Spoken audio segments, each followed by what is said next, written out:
Waktu iki wis ditimongso pikir sami bareng kumandang tanpa pretung lungalan sayang budidaya kayu kacaka kadirila suci lokawa agar kati kuyung makati jiwa raga tanpa kabila lambe ati anggur warata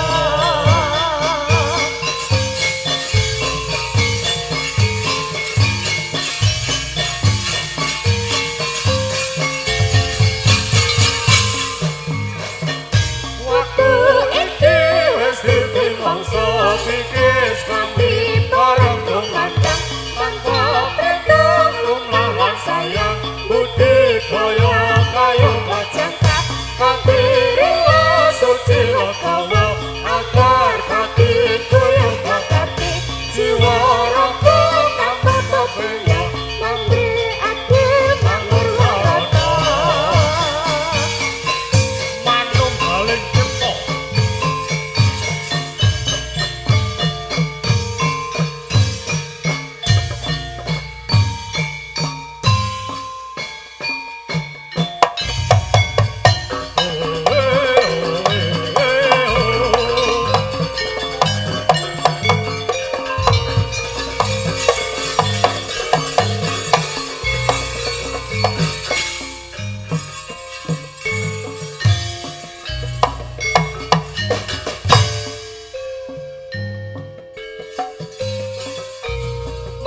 manunggaling cipta rasa budi karsa bisa nuhake enyahi kagungan tetap macetake wari sangga luhur jroning pate ngungkapi jiwa budaya mriksa nyoso ati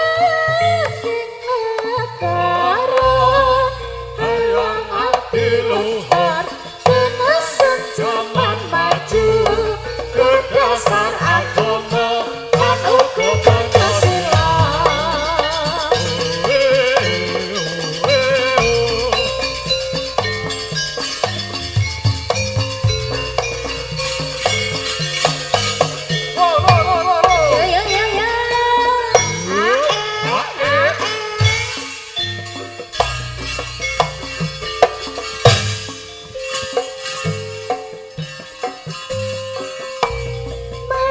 manunggaling cipta rasa budi karsa bisa nuhake ilahi kagungan tetap macetake wari sangga luhur jroning paten ngungkapi jiwa budaya mriksa nyoso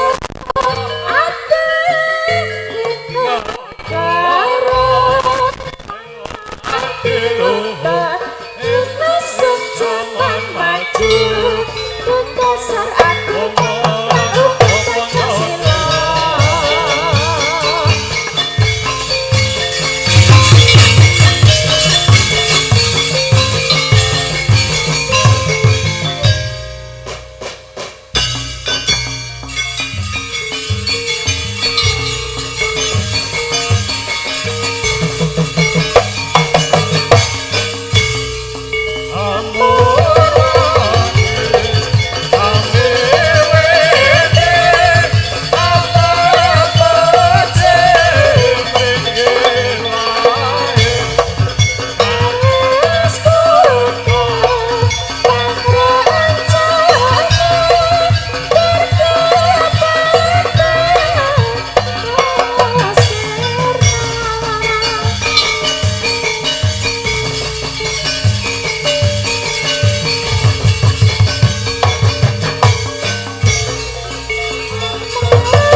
Jeklo nuwun kala nuwun tansah mugi katur dupados sagungipun para kakung sada putri dupados sagungipun para alim para ulama Rama Mangku Rama Pandita ingkang tansah sepandhing kitab suci wahyune kelawan Gusti Kang Murben ing dumadi boten-boten tembung ingkang patut kula aturaken kejawi rasa puja lan puji syukur dhateng rasanipun Allah sehingga kula kelawan panjenengan sami sabetipun paringi seger kewarasan sehingga saged mangempal wonten dalipun keluarga ngantos keadaan sehat walafiat. Pramila ing mriki kula kelawan sak lincah arsa ngaturaken assalamualaikum warahmatullahi wabarakatuh.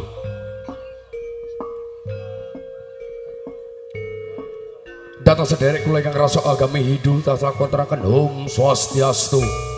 Namo Buddhaya, salam kebajikan, salam sejahtera, rahayu, rahayu, rahayu. Saha matur panuwun rawuh dumados sagungipun para pinisepuh miwah aji sepuh. Dumados sagungipun pangembatun praja satriya satripun negari. Mitutur wonten ing sabdanipun wali Imbijang. Anggenipun panjenengan sami sampun mangapal wonten dalipun keluarga.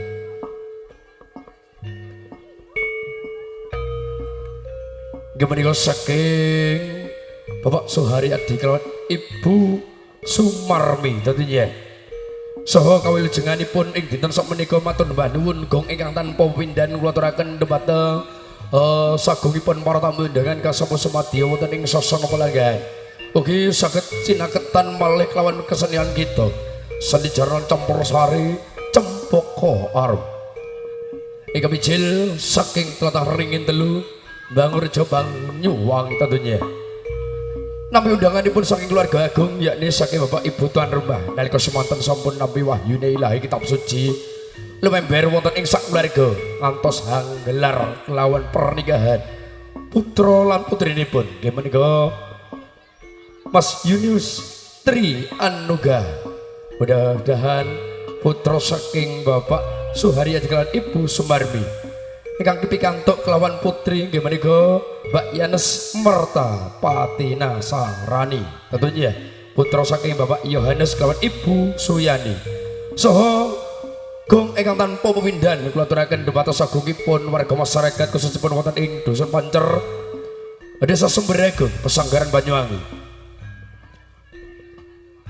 Mudah-mudahan anggenipun panjenenganipun Mbak utaipun Mas Nuga dan Mbak Marta membentuk rumah tangga menjadikan keluarga yang sakinah mawaddatin warahmah ngatos kaken-kaken lan ninen mimilan mintuna. Oke, doa terbaik kami dari pagelaran seni jaranan bebutut campur sari Cempaka Arum.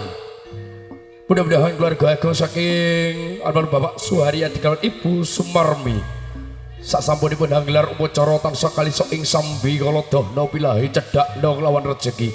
Amin amin ya rabbal alamin. Baik Bapak Ibu dumados saking warga masyarakat khususipun wonten ing Dusun Pancer Pulau Merah Sumberagong tercinta. Bahwasanya di kesempatan yang berbahagia ini salam berjumpa, salam perdana kami bersama hadirnya seni pagelaran yang sangat kita nanti-nanti bersama hadirnya Cempaka Arum. Bila mana di kesempatan yang berbahagia ini kita berkolaborasi sederetan para wiyaga muda tunas-tunas bangsa melestarikan seni budaya yang ada di kawasan Kabupaten Banyuwangi tercinta. Kita bisa hadir bersama kreasi-kreasi terbarunya dari Cempaka Arum tentunya, dan juga sederetan para pemain-pemain wataan kami, para buto di Banyuwangi siap menghibur di batas sakiman warga masyarakat Dusun Pancer ataupun Pulau Merah tercinta. Bapak Ibu, untuk menemani suasana kesempatan yang berbahagia ini juga kami akan menampilkan salah satu tari perdana ataupun tari pambuga bersama hadirnya Gebyar Barong Plecing.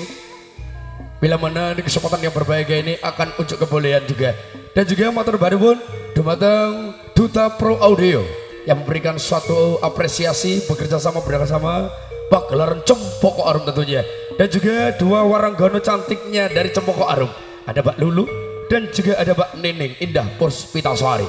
Baik, soho kawilujenganipun dumados sagipun para keluarga besar, monggo sami hang nyekseni Cempaka Arum ngantos paripurnanipun dalaman. Semoga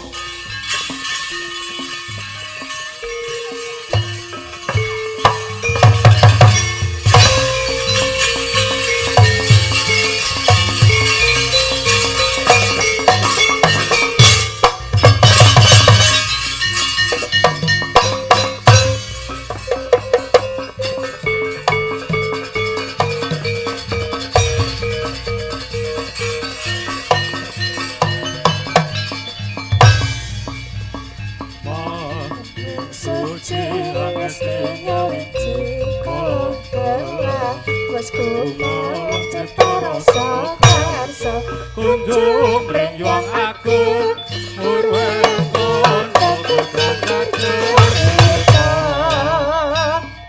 mahending suci mestinya wiji kolong gelang wes kumolong cipta rasa karsa kunjung ring yang aku murweng kono cerita mangus kelirikan wendingin komono sejati jati Yesus komono mangus kelirikan wendingin komono sejati jati Yesus komono Parong Brejeng. Yo. Wah. Volumene sampai tapi Mas. Monitor pentas. Volume.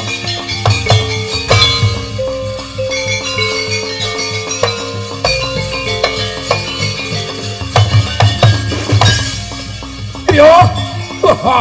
Loh. Bersama satu persembahan dari yang baru Brejeng yang dibawakan dengan sangat Debardi. Oh.